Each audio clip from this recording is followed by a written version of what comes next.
Добрый день, дорогие школьники, уважаемые коллеги.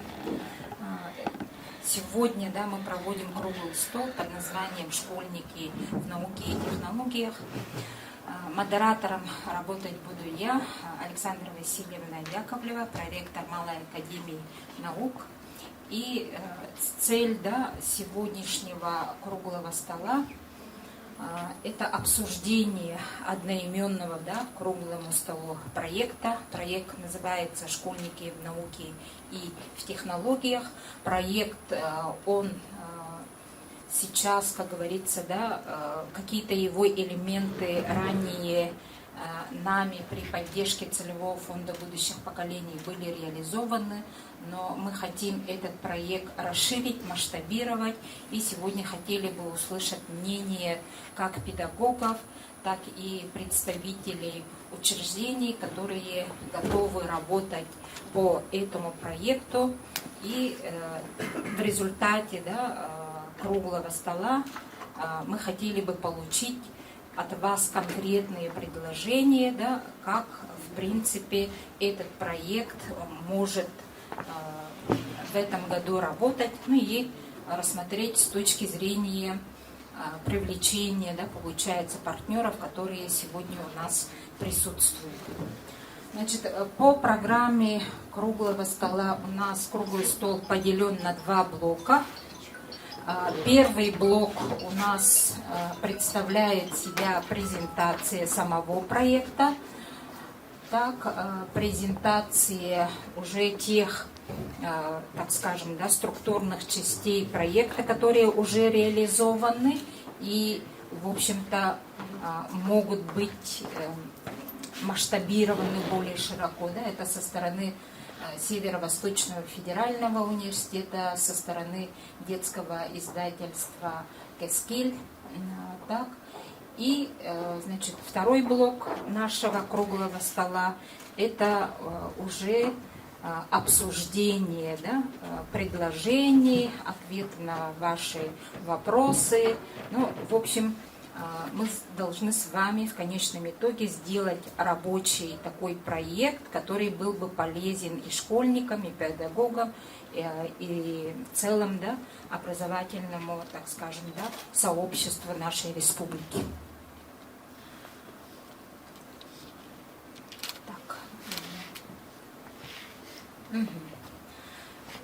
Зачем, в общем-то, возникла у нас идея этого проекта?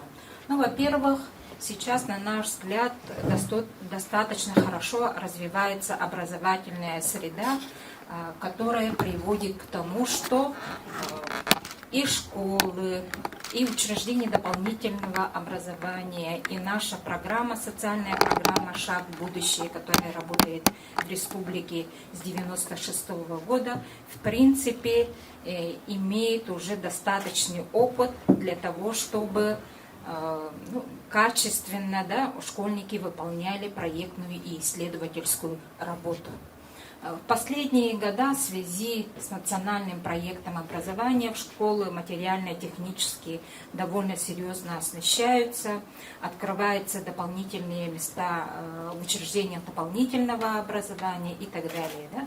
И получается, мы сейчас ежегодно, проводя, например, конференцию Нике Харды, более 1500 работ школьников, видим довольно существенный качественный скачок в проектах школьников. То есть из года в год серьезность работ школьников, в общем-то, становится довольно существенной благодаря школам, педагогам.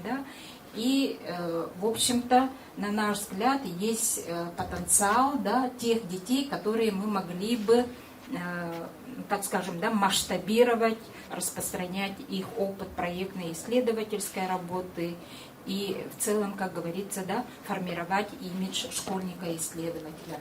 Какая база у нас существует? В республике, по нашим подсчетам, проводятся различные республиканские конференции, суммарное количество участников более 2500 ежегодно, да, ежегодно. Ну и большой массив из них представляет, конечно, это и Никия Харды, более 1500 участников на республиканском этапе. Но представьте, да, здесь фактически в каждой конференции школьники представляют у нас исследовательские и проектные работы.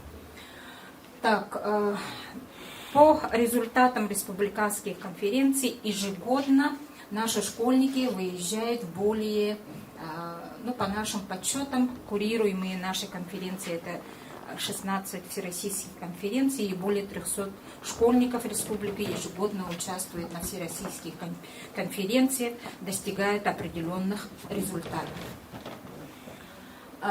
Значит, кроме того, с 2021 года вместе с целевым фондом будущих поколений началась работа по регистрации результатов интеллектуальной деятельности школьников.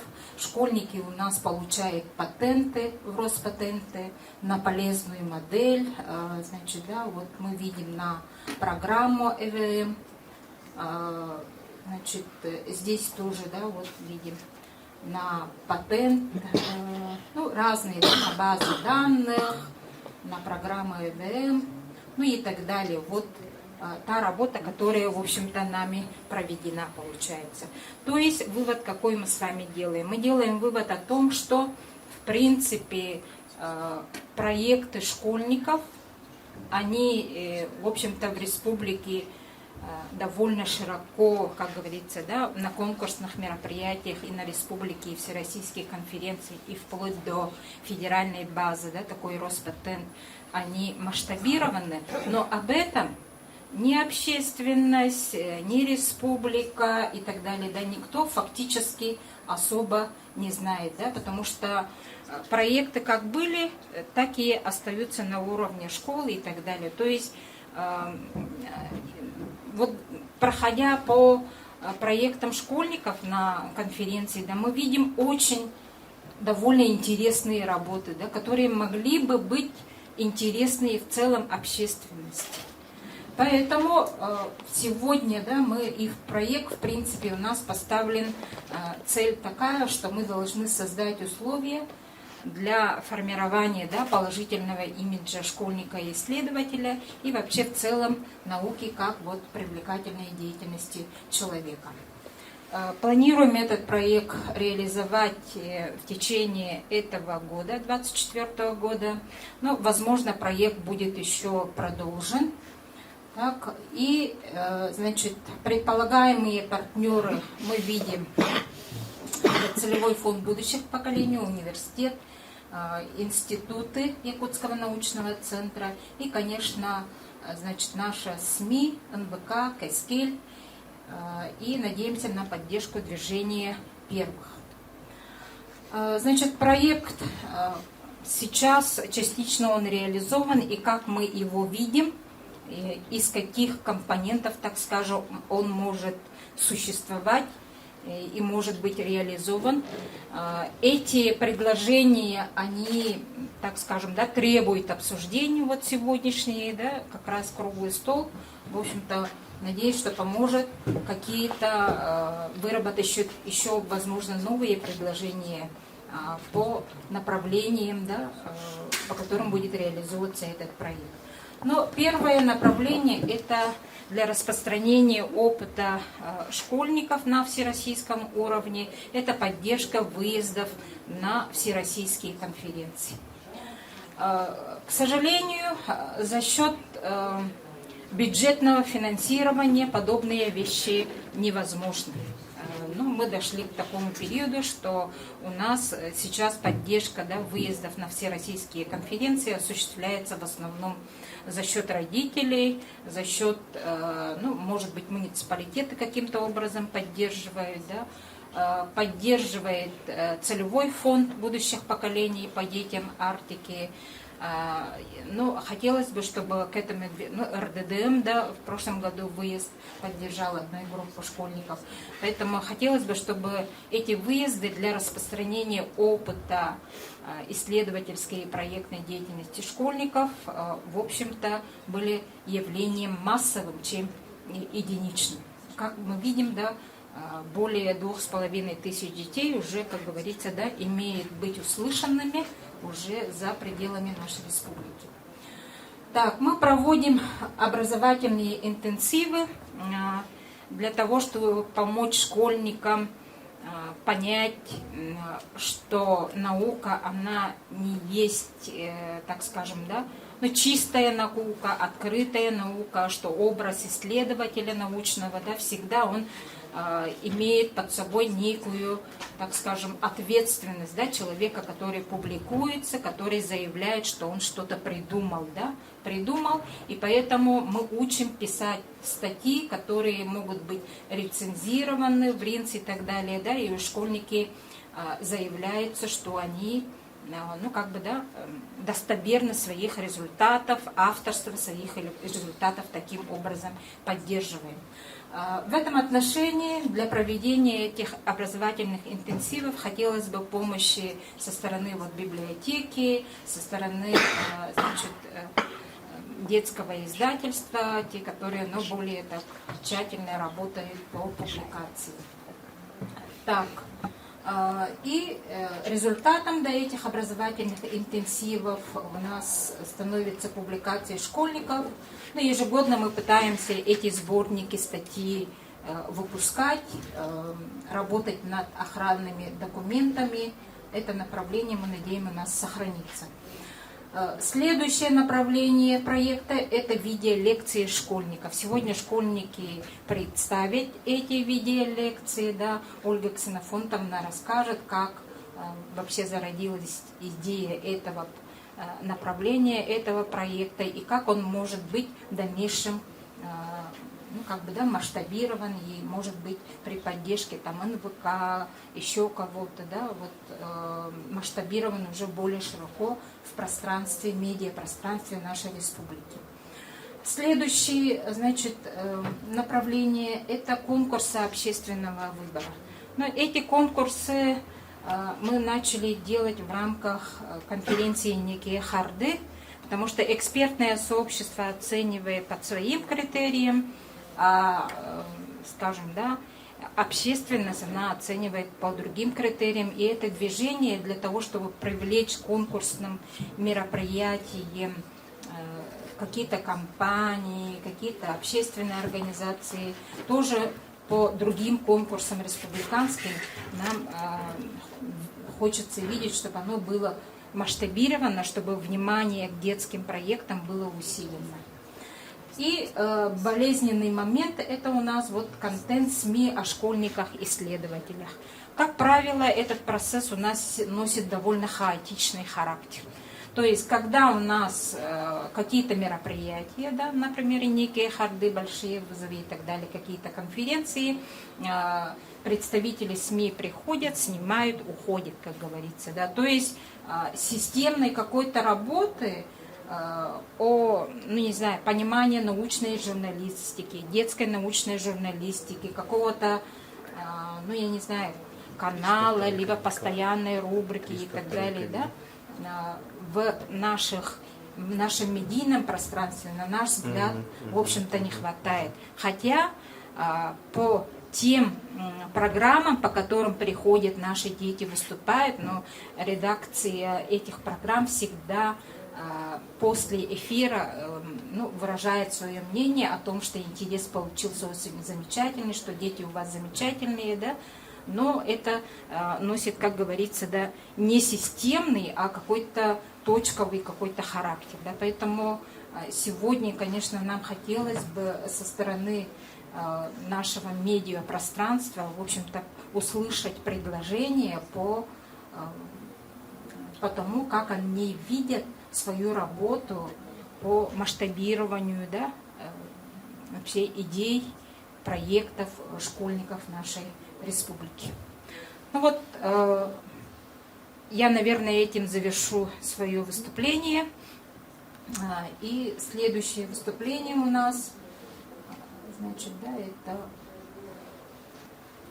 Ольге Ксенофонтовне. Хочу передать микрофон для того, чтобы она рассказала о видеолекциях школьников. Всем добрый день. Вначале хочу всех поздравить с Днем российской науки. У нас сегодня такое событие и презентация нашего проекта. Да? Мы сегодня сюда приехали целой командой. Я являюсь организатором данного проекта. Этот проект Северо-Восточного федерального университета совместно с Малой академией наук. Тут у нас директор медиа-центра СВФУ Татьяна Потапова. Также я хочу пригласить сюда ведущего нашего. Это Константин Бородин. Пожалуйста, Костя, проходи сюда. Студент первого курса филологического факультета СВФУ. И наших героев тоже. Выходите, ребята. Я сразу вам дам слово. Да. Аня Кириллина, пожалуйста. Владимир Лушпа. И, ребята, выходите, выходите.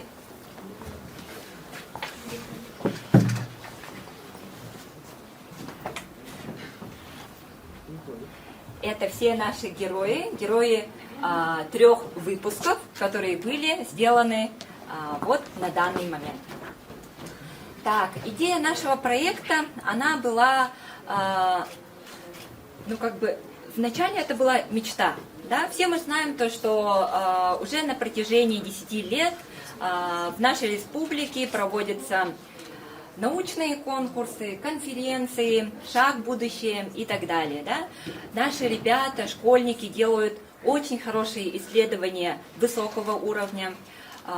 И цель проекта «Школьники в науке» – это именно популяризация. То есть мы хотим, чтобы проекты, ребят, проходите сюда сразу.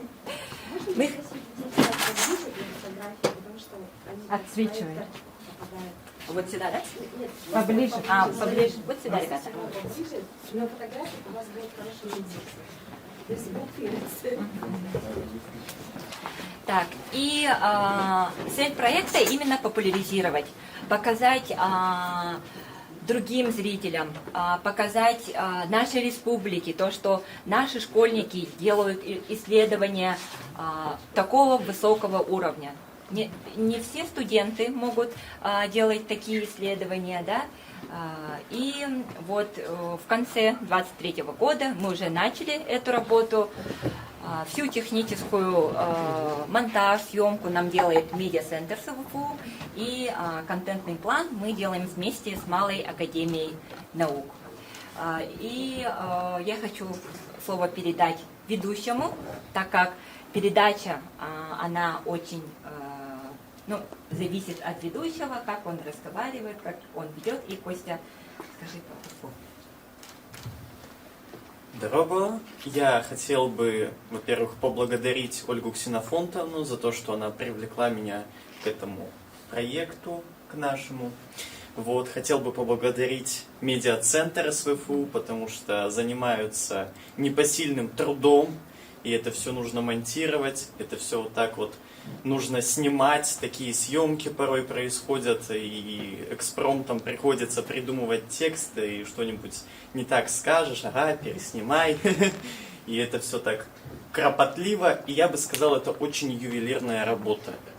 И не каждый справится с ней.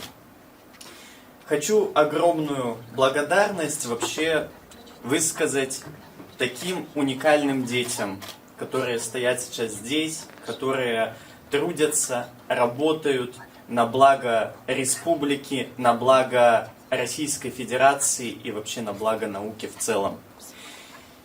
Я не представляю, как в таком возрасте можно уже заниматься такими исследованиями, озадачиваться такими вопросами, которыми даже не озадачиваются многие взрослые люди.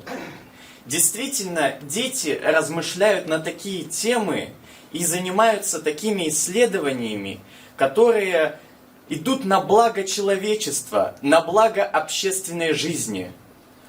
Я несколько раз общался с этими ребятами, которые сейчас у нас здесь в аудитории, я был в шоке, потому что у них такие размышления действительно не для детского ума. Дети ли они, или действительно это такие огромные люди, находящиеся вот в оболочке ребенка, можно так сказать. Это кладезь не просто, не знаю, как сказать, общество, это кладезь человечества в целом. Это ум, высокий ум. И я просто даже рассказываю своим родным, которые сейчас у меня находятся в Забайкалье, я сам из Забайкалья, и я рассказываю, что тут действительно такие дети, которые просто способны горы свернуть. Действительно, способны на многое. Я бы хотел процитировать Михаила Ломоносова: «Науки пользуют везде, среди народов и в пустыне, в городском шуму и наедине, в покое сладкий и в труде». И действительно, спасибо вам, ребята, за то, что вы занимаетесь таким делом, за то, что вы на своих детских плечах несете вперед не только нашу страну, не только Республику Саха-Якутию, но вы несете на своих плечах человечество в целом. И на ваши плечи возложено будущее нашей с вами планеты Земля.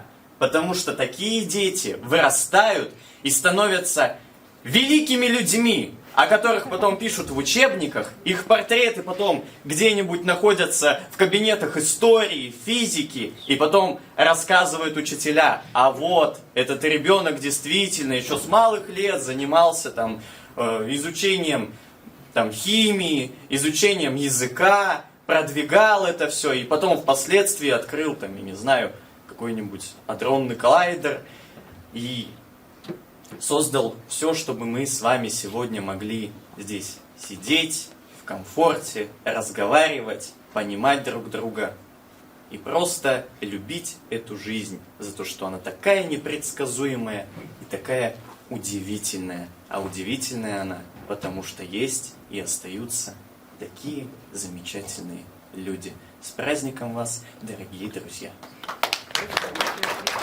Спасибо большое, Костя.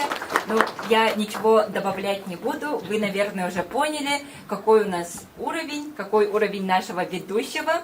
И это неоднократно отмечали наши зрители. Они нам писали, говорили то, что ваш ведущий, он российского уровня. Да? Вы, наверное, это поняли. Так, и мы уже дадим слово нашим героям. Аня Кириллина, героиня нашего первого выпуска, можно сказать, наш проект начался с Аниного проекта, да? с Аниного исследования. Так, и Аня немножко расскажет про проект, про исследование. Про свое. Во-первых, я хотела поблагодарить за то, что меня пригласили в такой уникальный проект, как школьники в науке и технологиях. Я хотела бы поблагодарить Ольгу Ксенофонтовну за ее приглашение в такой проект. И немного расскажу о своем проекте кратко. Итак, мой проект называется «Анимация и комикс как средство формирования культуры чтения на родном якутском языке». Моим научным руководителем является Марьяна Васильевна Артахова. Вот. И, в общем, в последнее время дети и подростки постепенно начинают забывать наш родной якутский язык.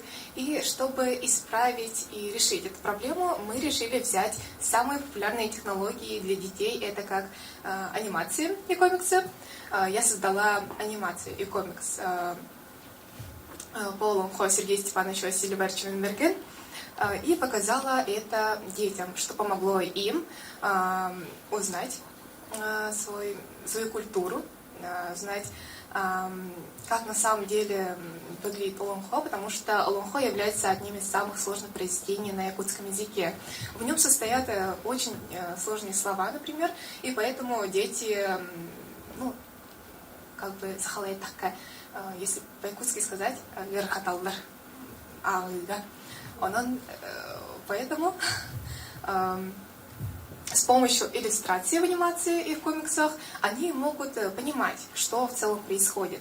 И поэтому с этими вот такими проектами мы сможем привлечь их внимание к чтению.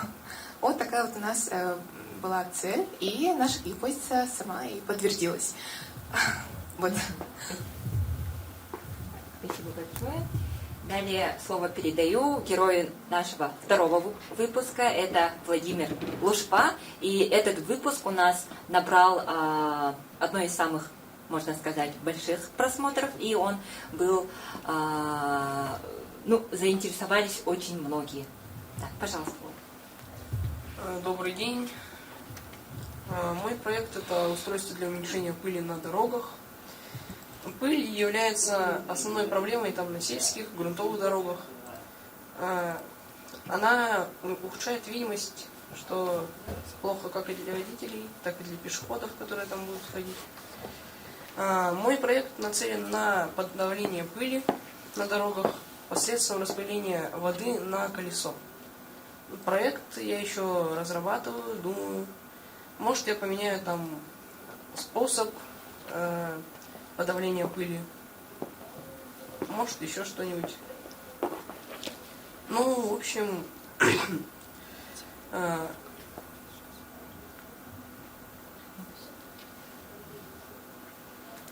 мысли закончились. Спасибо большое. Вы можете посмотреть фрагменты наших выпусков. И здесь мы все это снимаем в студии медиацентра СВФУ. И Вова на примере велосипеда показал, как работает его аппарат. Если вы заинтересовались этой темой, вы можете перейти на наш YouTube-канал и подробно посмотреть этот выпуск. И наши третьи герои – это ребята из центра Квантори. И они сами расскажут про свой проект, очень уникальный и тоже один из интересных проектов. В первую очередь хочу поблагодарить вас за то, что пригласили нас нашу команду на такое интересное мероприятие. Если вкратце, то наш проект заключается в социализации учеников ГКУ РСЯ специальной школы-интернат для слабовидящих детей. Мы хотим это сделать посредством создания совместного проекта «Коридор ощущений», совместно с этой школой. Он заключается в создании тактильного стенда, то есть он представляет собой полностью закрытую черную комнату, где находятся различные тактильные экспонаты, и создаются ситуации, в которых попытаются видящие дети. То есть он в первую очередь создан для того, чтобы родители этих слабовидящих детей они могли познать, с какими трудностями их дети сталкиваются почти что ежедневно, то есть получше их понять. Также это создано и для педагогов, которые тоже смогут лучше понять своих учеников. Сама социализация мы хотим провести посредством того, что над проектом будут работать и ученики этой школы. То есть мы будем вместе создавать тактильные экспонаты, вместе создавать озвучку и ее записывать и точнее устанавливать. Совместно с МНО ДТ Квантори имени Авдеевой.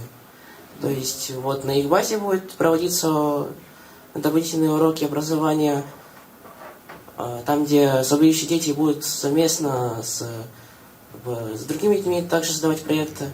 То есть это в первую очередь создание общего дела, которое довольно хорошо людей сближает, то есть они будут много общаться, это довольно очень интересный перспективный проект. В будущем мы планируем создавать дидактические материалы, то есть, например, у нас в планах стоит создание клавиатуры на языке Брайля, которая, например, поможет детям изучать программирование, также на базе Кванториума. То есть довольно интересный проект, который у нас имеется очень много планов. Спасибо за внимание.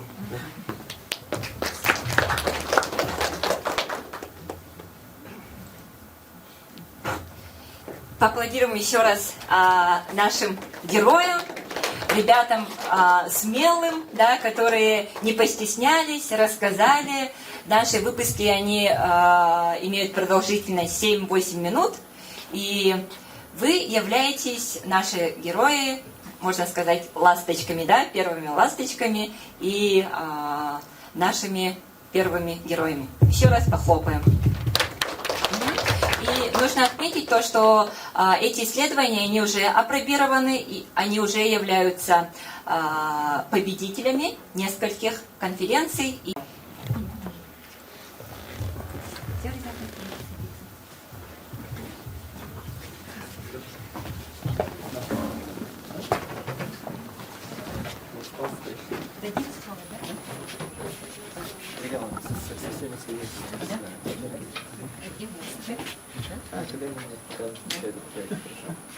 Проект вот этот показывать. Ну, могли бы сейчас, наверное, показать.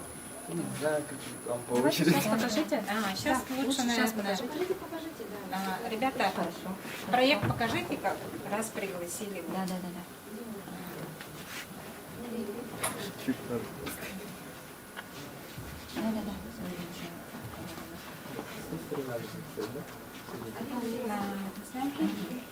Вот столик как раз вот стоит. Чуточку поднимись. А как покажете тогда?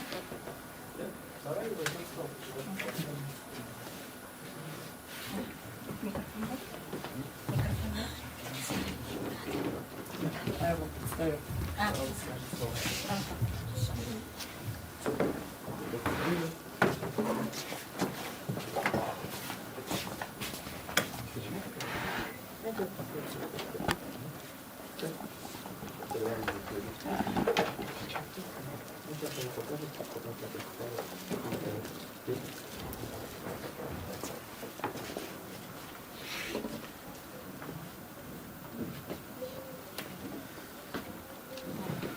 Микрофон, да? Микрофон, да?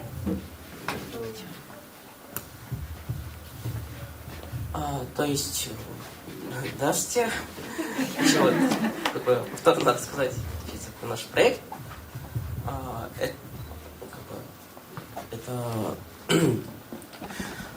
Вот, хочу рассказать про наш проект «Тактильный музей для слабовидящих». То есть, он заключается в цель нашего проекта — это социализация детей с проблемами социализация детей, учеников ГКУ РСЯ, специальная коррекционная школа-интернат. То есть я хочу представиться. Я Стрема Виталий, я менеджер нашей команды. Я Синью, я работаю над 3D-моделями. Я Слепцова Милана, и я программист.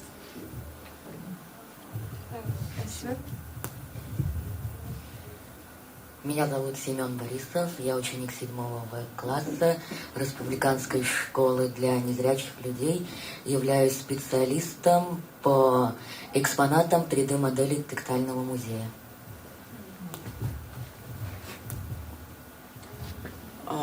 Вот, как бы наш проект претерпел очень много изменений со времени того интервью. То есть, в первую очередь, мы реализовали тактильный стенд. Также вот начали совместную работу с ГКУ РСЯ, специальная коррекционная школа-интернат. Как бы очень много у нас сейчас ведется работы над совместным проектом «Коридор ощущений». Также мы как бы работаем над созданием дидактического материала. Также организовываем совместное сотрудничество с МАНО ДТ имени Афы Авдеевой.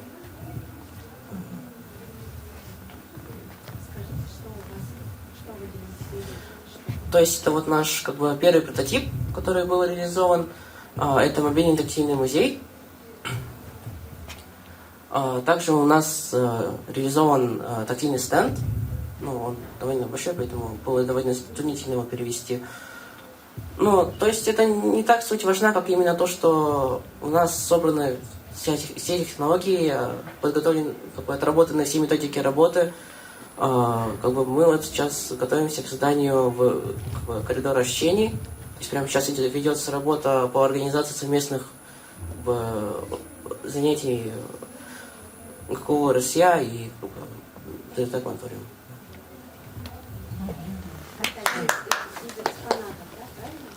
Да, то есть это наш один из экспонатов, над которым мы работали. Ну, то есть это наши были первые пробы технологии, то есть ее отработка. Потом мы дальше дорабатывали в тактильном стенде. А далее вот мы полностью собрали всю информацию, подготовили план работы и сейчас ведем работу над коридором ощущений. Спасибо за внимание.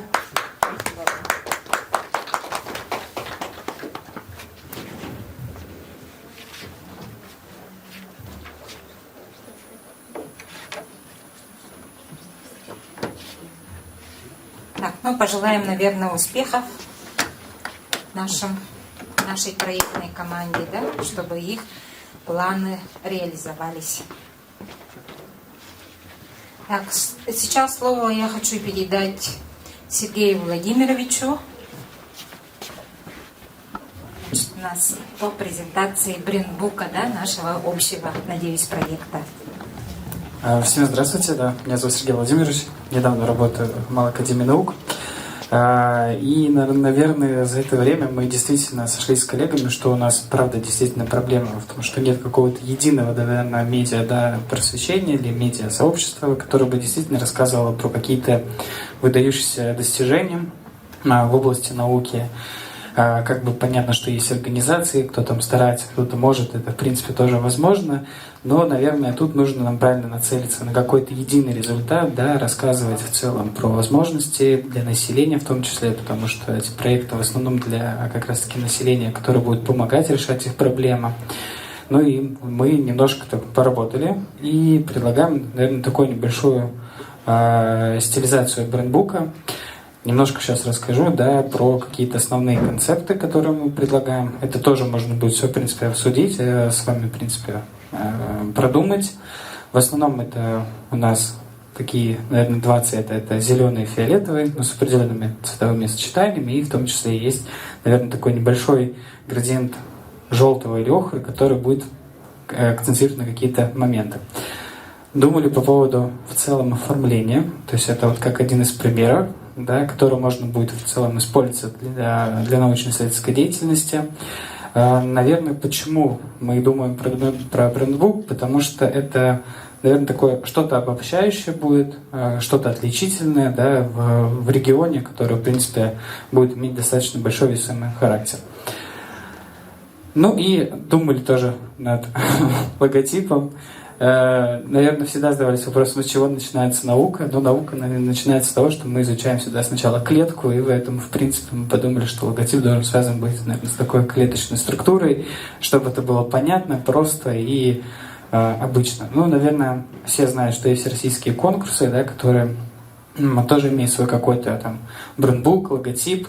Наверное, в Сириусах видели, да, больших вызовов. То есть это тоже такие какие-то, скажем так, фрагменты, да, или какие-то иероглифы специальные, тоже определенная идентика, определенная, скажем так, цветовая гамма, которая есть.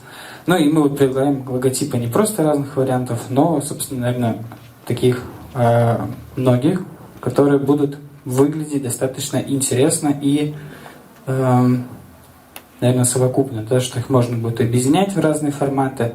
То есть это такое большое цветовое пространство, которое можно использовать как угодно.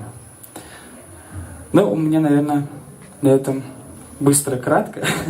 Мы это можем с вами еще обсудить, да, это такое, как скажем, предложение концепта, да, это такой немножко реализованный проект, поэтому, если будет что предложить, мы обязательно с вами обсудим и внесем какие-то правки. Спасибо.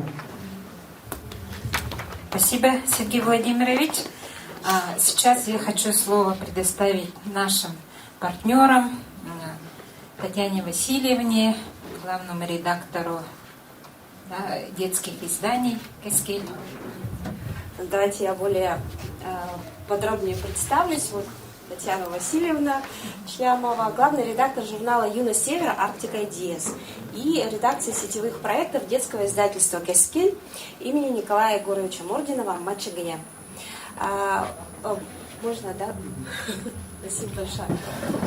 Главный концепт нашего журнала «Юность Севера. Арктика Ideas». Если вы вообще с историей знакомы детской журналистики, то вы знаете, что «Юность Севера» — это была газета школьников на русском языке. И в 2020 году мы попробовали сделать, привнести в газету формат журнального дизайна. И это очень хорошо зашло среди ребят. Да, и мы подумали, что очень интересная тема – это научно-популярный, да, формат журнала. И сейчас мы говорим о науке простым языком. Почему наш журнал имеет название на двух языках? Почему он на русском языке и на английском? Потому что миссия нашего журнала – это масштабирование идей якутских школьников, именно исследователей, вообще в мировое пространство. И мы с удивлением обнаружили, что в Российской Федерации выпускается много журналов научно-популярных, в том числе научных для детей, да, где публикуются дети, сборники и так далее. Но все они публикуют исследования школьников на платной основе, это первое. А второе, это то, что авторское право закрепляется за научным руководителем этого проекта. Да, так как вот в фильме «Собачье сердце», да, сначала профессор Преображенский, потом доктор Барменталь, и после этого только бедный Шариков. Да? И вот точно так же такой казус, да, то, что школьники всегда в конце самом учитываются.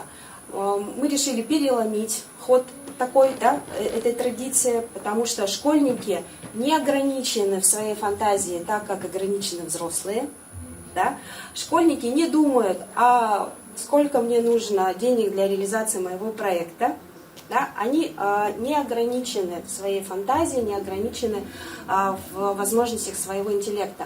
Поэтому здесь уже ответственность взрослых, да, чтобы работу сделать системной и чтобы защитить авторские права, в том числе на научные исследования, именно за детьми, чтобы они могли свой проект потом развивать. Да, заявляться на следующем уровне, они будут уже студентами, дальше они будут молодыми учеными, да, и вот их путь будет начинаться с детства. Да. Раз уж мы уважаем детей, научных исследователей, да, то тогда мы и уважаем их авторское право и защищаем его. Здесь есть QR-коды, они ведут на наши аккаунты в Дзене, есть еще отдельный аккаунт «Наукоград», и, собственно, сам аккаунт «Юности Севера».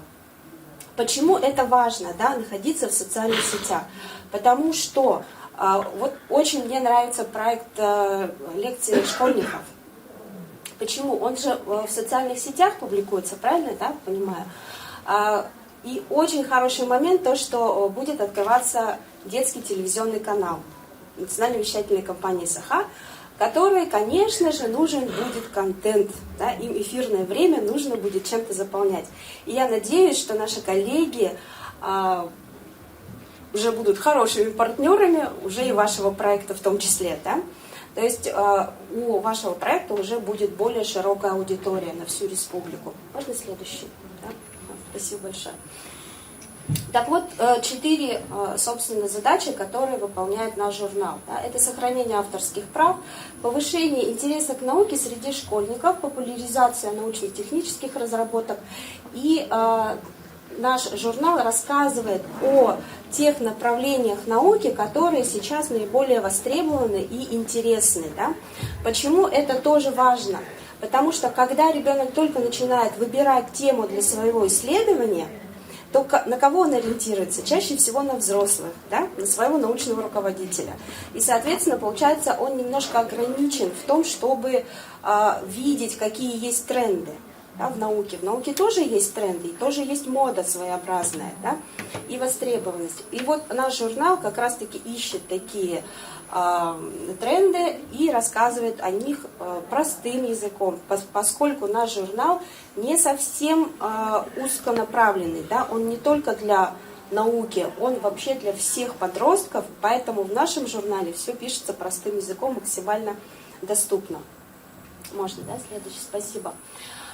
Вот здесь я бы хотела отдельно остановиться на том, что 2 статьи публикуются в журнале. Мой коллега Александр здесь принес номера этих журналов, да, и, пожалуйста, разберите, посмотрите сейчас, да, познакомьтесь с журналом.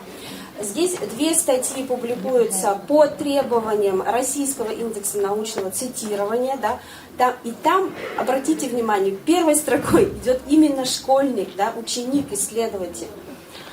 Затем у нас происходит профориентация, и на этой основе мы привлекаем, сейчас активно ведется работа по привлечению возможностей финансовых наших недропользователей республиканских, которые вот здесь в республике свою деятельность разворачивают и добывают, да, чтобы их социальная ответственность распространялась на науку и детские исследования в том числе. Да. Вот. Общественные движения, движение первых у нас тоже публикуется, да, в нашем журнале. Активная жизненная позиция детей. Есть еще и молодые ученые, которые тоже будут руководителями школьных проектов. Да? И чаще всего так и происходит, когда приходит молодой преподаватель в школу, у него глаз горит, что называется, да, и он хочет, у него есть свои желания. Да? И дальше вот я бы хотела обратить внимание на последнюю строчку. Да? Это фанарты. То есть это дети, которые рисуют, да, в дизайне себя пробуют. Мы тоже за ними закрепляем авторское право на их работы, потому что мы знаем, в сети, к сожалению, авторское право не фиксируется. Да. То, что ты опубликовал у себя в соцсетях, ты, считай, подарил всему миру. Да. Потом на этом зарабатывать очень сложно. И вообще доказывать, что это действительно ты сделал, а не нейросеть использовала, да, твои изображения. И прочее, прочее. Научно-популярные рассказы. Жанр научной фантастики чрезвычайно интересный, да, но, к сожалению, в последнее время угасает. Почему? Потому что для того, чтобы написать фантастику, нужно разбираться в науке, да? Нужно быть самому исследователем, и только тогда рассказы в жанре научной фантастики будут более-менее достоверны и хотя бы понятны и интересны, да, захватывающие сюжетом. Можно следующий? Спасибо большое, что помогаете. Значит, сейчас я хочу вам рассказать о спецпроектах по поддержке детей. Это наши партнеры, с которыми мы работаем. Да? Здесь вот вы видите логотип Малой академии наук, которая нас сегодня всех собрала. И вот здесь я бы хотела, знаете, на что обратить внимание? Не на те проекты, которые уже есть, да, а на те проекты, которые могут быть, и где школьники могут принять участие. И вот в этом моменте, да, я бы хотела особенно родителей, руководителей, преподавателей, да, то есть взрослых, сконцентрировать ваше внимание на коммуникативных навыках ваших маленьких исследователей. Потому что ребенок должен не только заниматься исследованием и делать его на хорошем уровне, он должен быть способен о нем интересно рассказать. Да? Потому что, когда мы готовим ребят к выступлению на научной конференции, это всегда шаблонное выступление. Ну, что мы должны рассказать? Тему моего исследования, актуальность, научная значимость, практическая значимость, результаты, да, какими методами мы пользовались. Вот, и все. Ребенок в рамках этого шаблона свой доклад выучивает иногда наизусть. И когда вот случаются такие моменты, задают немножко другой вопрос, ребенок теряется. Да? Ребенок иногда не может рассказать своему сверстнику даже, чем он занимается. А ведь ему это интересно, да, он этим горит на самом деле. И поэтому ребенок, нужно ему рассказывать, уметь рассказывать о своем исследовании простыми словами. А где ему этому научиться? Да? Хорошо, если есть медиацентр. В городе Якутске, слава богу, таких медиацентров много, да, практически в каждой школе есть свой медиацентр. И вот мы в прошлом году открыли медиацентры в улусных школах. Да, в прошлом году у нас 158 таких медиацентров отработали, скажем так, да, и там мы всех ребят обучаем коммуникативным навыкам, умению увидеть смысл в тексте. Да? Вот если вы делаете исследование научное, то, пожалуйста, увидите, расскажите ребенку, да, как ему рассказать об этом исследовании интересно. Мгм. Да, и еще второй момент – это визуализация результатов, визуализация процессов исследования. Да? То есть как показать. Здесь, наверное, вот ваша помощь пригодится, да, ребята, потому что как рассказать о процессе? Здесь должно быть какой-то визуальный значок этому, да? Вот. Можно следующий, да? Вот здесь я бы хотела рассказать вам немножко, да, вот одна из конференций, она была в слайде, научно-практическая конференция «Память предков. Генеалогия моей семьи». На самом деле в наших журналах «Чуранчик», например, на якутском языке, да, и «Колокольчик плюс» на русском языке, публикуется такая есть рубрика «Мини-книжка. Сокровища моей семьи», где ребенок рассказывает очень простыми словами. Ну, понятно, дошкольник сложно не может рассказать, да? Он простыми словами рассказывает, что ему досталось от предков. Вот бабушкина шкатулка, дедушкин дневник, его ручка, портфель, да? Или мой дедушка был охотником, мой дедушка был рыболовом. И с этого начинается знакомство ребенка с генеалогией его семьи, да? И дальше он уже делает свои научные исследования. И вот я хочу вам рассказать об этом проекте. Да? Мы его публикуем у нас на сайте. Прямо вот QR-код можете увидеть, династию педагогическую. И можно следующий слайд. Да? Мы стараемся каждый такой проект, победитель этих проектов, продвинуть на российском уровне. И вот победитель прошлогодней конференции у нас опубликовано в журнале «Родина». Это большое крупное издание российской газеты. И ямщицкие тайны, то есть ребенок рассказал об истории своей семьи. Да? И теперь это стало достоянием всех читателей журнала «Родина». Да? У нас есть возможности при определенном желании, да, при определенном уровне. Здесь ребенку Виктория Шепелева, ей пришлось переработать свой материал так, чтобы это можно было опубликовать, да, рассказывать всем остальным. И здесь, конечно же, помощь взрослых неоценима. Да, можно следующий слайд? И еще следующий. Здесь я не хочу просто вас задерживать долго, да. Здесь наши контактная информация, да, и призыв подписаться. Мы как здесь тоже любые площадки используем для того, чтобы популяризацией нашего издания тоже заниматься. И вот у меня в докладе, получается, прозвучало сколько предложений? 3 предложения, да? 3 предложения прозвучало, и я надеюсь, что эти предложения получили отклик, да, в вашей душе, в вашем сердце. И мы, как люди увлеченные, мы очень увлечены детской наукой, и мы все продвигаем на всех разных площадках. Да. И вот сегодня с Марией Афанасьевной, да, мы тоже об этом говорили, о том, что нам нужен эксперт в области IT, потому что у нас информационные технологии пошли по своему пути, да, а исследований в этой области очень мало, в том плане, что они друг о друге не знают. Да? И поэтому я тоже 4-м предложением предлагаю нашу редакцию, площадку редакции журнала «Юность Севера» использовать в качестве консолидирующей площадки. Да? Потому что мы всех услышим и всех соберем, готовы собирать. Да? И, конечно же, вот все научно-практические конференции, все исследования школьников, которые происходят, мы стараемся продвинуть не только на уровне республики, но и в масштабах Российской Федерации. Спасибо за внимание.